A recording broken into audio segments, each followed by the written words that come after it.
Kul, naturgas og olie bruges som brændstof. Kul har det kemiske bogstav C for carbon. Naturgas kan fx være metan, som har den kemiske formel CH4. Olie hedder triglycerid og har den kemiske formel, som ses her. Ved en fuldstændig forbrænding omdannes kulstof og hydrogen til henholdsvis kuldioxid og vanddamp. Er der eventuelt et svovlindhold, bliver dette dannet til svovldioxid. Væsentlige faste brændsler indeholder uorganiske bestanddele og bliver ved forbrænding til aske.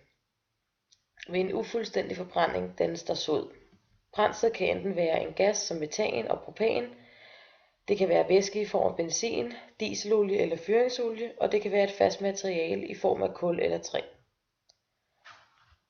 Plastik fremstilles ud fra alkener, hvilket er karbonhydrider som naturgas og olie.